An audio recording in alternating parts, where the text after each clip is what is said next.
What's going on, guys? Bergs here from the Casual Athlete, and today I'm going to be taking you through my predictions for round nine.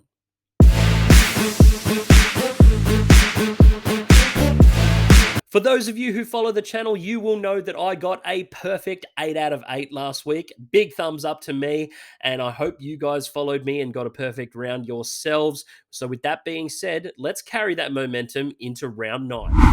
First game of the round, and we have the Cronulla Sharks taking on the Cowboys on Thursday night at Cronulla. I know the Cowboys got a bit of a win last week, and there were some, contentious calls made towards the end of the game, especially the forward pass, no call from Val Holmes to Tom Dearden. A lot of people were talking about that during the week, but unfortunately, I don't see the Cowboys going back to back this week. The Sharks are looking pretty good. Nico Hines in really good form. I'm going to go the Sharks, but I think the Cowboys make it close. 1 to 12. Next up, we have the Parramatta Eels taking on the Newcastle Knights. And I tell you what, this Newcastle Knights side are underrated this season. A lot of people writing them off. Ponga, started to come back last week. They probably should have beaten the Cowboys, but unfortunately, they didn't get the W there. And we've got a Parramatta side that are, a bit up and down this year. It's been a bit of a mixed bag for Parramatta. They've had some good performances. They've had some really shocking performances, but I see them getting the win this week despite Junior Paulo not having his, best mate there in the front row with him for a number of weeks now. It's going to be an extended stint on the sidelines for RCG with that groin injury. And, Para, I think they get the win this week, but I just think with Newcastle, they're making games a lot closer than they should be at the moment. So I'm going to go Parramatta 1 to 12.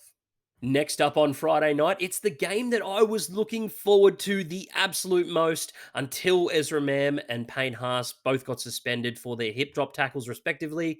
I've got the Broncos taking on the Rabbitohs up at Suncorp, and it's a bit of a teetering game. I think that the Rabbitohs are a little bit overrated at the moment. That yes, they've had some good wins, but they only won in the last 8 minutes of the game against Penrith, mind you, and they've had a couple of lackluster performances. Saying that though, they've been getting the 2 points each and every week. The Broncos, well, they look electric. I think the combinations between Ezra Mam, Reynolds, and Reece Walsh are really working. Plus those outside backs, Herbie Farnworth, Katoni Staggs, really putting the foot down and challenging that center position. It's going to be a fantastic matchup this week with Herbie Farnworth taking on Campbell Graham. There's a lot of contention as to whether he might be getting a Blues spot this year. We'll have to wait and see if it pans out for him. And the Broncos missing Payne Haas, he's a huge loss. He's been the Dally M player of the year this year by far. He's absolutely torching teams with his post contact meters. A lot more offloads this year than normal, playing big minutes as well. So it's going to be up to Carrigan to really carry that Broncos forward pack forward. But I see the Rabbitohs just getting this done. And I think Adam Reynolds won't get a win over his former team. I'm going to go Rabbitohs 1 to 12. Next up on Super Saturday, we have the Raiders taking on the Dolphins. And the Raiders this week, a lot of headlines about them and the treatment of Whiten. I'm not sure what's going on there, but he has decided to sign with the South Sydney Rabbitohs for next season. And that is a big blow to Raiders fans. Cult hero down in Canberra, Jack Whiten. I know a fair few Raiders fans will be upset about that one. Moving on to their opponents this week, the Dolphins, they got an absolute massive win last week. It was the comeback for the ages. I don't know what Wayne Bennett said to those blokes at halftime, but it worked in spades. And the Dolphins, well, they're being underestimated at the moment. They're sitting in that eighth spot, so they're around about contending for the eight at this point in time. I thought injuries would come into it, that they didn't have enough depth, but they are proving each and every week that they've got the heart and the fortitude mentally to be able to continue in this competition and do it well. And it just shows with games like coming back from 26 points down, it's no easy feat, and not a lot of teams have done it. And the Dolphins, being the newest team in the NRL, have that to their resume. And I think they get the win this week as well, 1 to 12. Next up, Super Saturday takes us to Four Pines Park, where we have the Manly Sea Eagles taking on the Titans. And the Titans, boy, just as I spoke about, they blew a massive lead.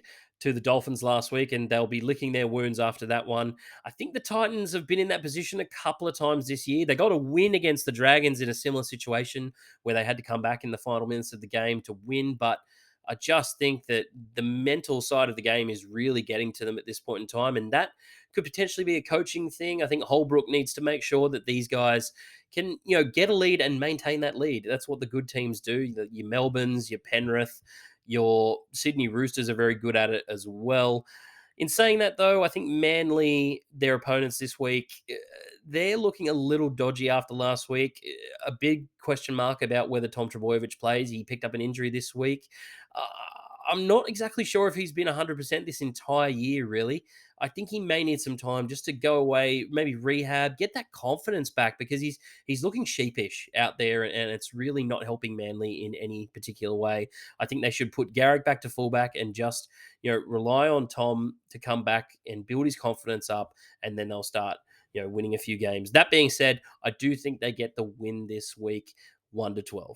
Next up is the final game on Super Saturday out at Penrith, where we have the Battle of the Big Cats with the Panthers taking on the Tigers. And geez, it doesn't get any easier for the Tigers, does it? Winless in 2023 and facing the two-time premiers, it's not got to be a good feeling in Tiger Town at this point in time.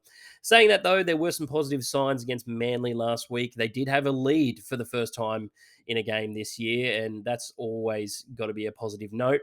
Penrith, they kind of blew it against the Rabbitohs last week. I don't see that happening 2 weeks in a row, especially to a team that is struggling in the Tigers.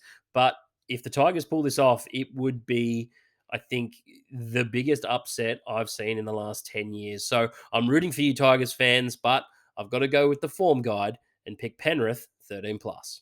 Moving on to Sunday's games now, and we have the Warriors taking on the Roosters. And geez, the Warriors, they showed so much heart last week, and on Anzac Day, it was unbelievable to watch. And it's something that I've not seen from a Warriors team in years, possibly ever. I just think that this Warriors side is a different beast at the moment. They're winning games on the back of completing sets, beating teams up through the middle, backing their forward pack, and getting their elusive outside backs to make plays on the back of it.